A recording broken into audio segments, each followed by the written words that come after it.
This video will be about a backup camera installation for the Z4E86, same thing for a Z4E85.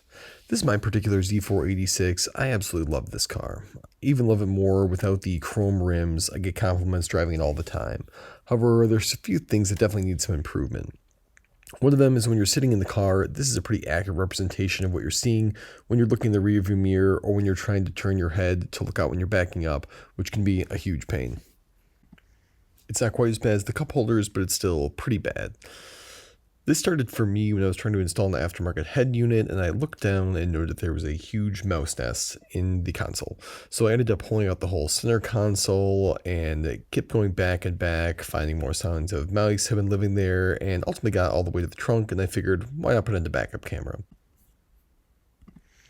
I got this particular unit from Boyo from Crutchfield. I liked it when it came with the license plate mount, and I think it sits relatively flush with the car. Just had to drill a small hole to feed the cord through.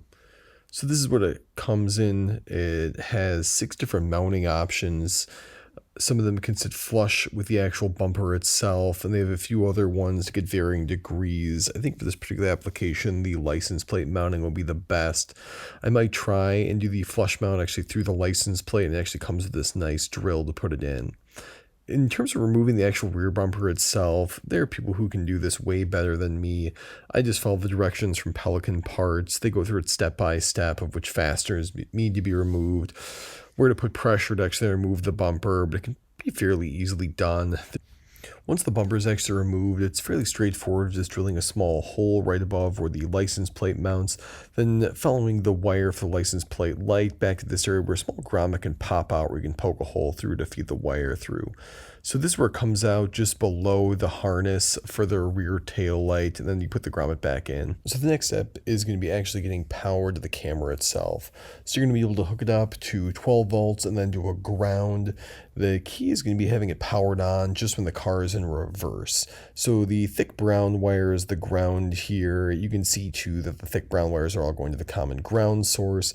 So you used a voltmeter, checking each one of the exposed metal areas when the car had the reverse lights on to see which one of them was getting 12 volts of power at that time. There's multiple sources that you can find that are going to have wiring diagrams to the BMW. In this case too, I'm going to be looking for a wire that's blue and yellow, and of course that's in German rather than English, making it super easy to figure out which one is which. So I have this wired up, splicing in the power cable from the camera to the blue and yellow wire. That's going to the rear harness. It comes with an RCA cable, then fed through the trunk, down through the area in the center console, and then fed it up behind the dash and was able to connect it to the aftermarket head unit.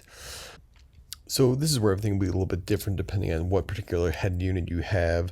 So as I mentioned before, for mine, I have to have the car in reverse to be getting the power where the camera then turn on. But as you can see, this is the same area it was parked in, and this is the view you get compared to just looking over your shoulder, looking through the rear view mirror in the car, which provides a much wider angle of viewing as well. So in this case, when the car is taken out of reverse and put in park, the camera turns off. Eventually I'll have it wired up where it goes back to audio when the car is taken out of reverse. I'll be doing a video too on the head unit installation, but thanks for watching.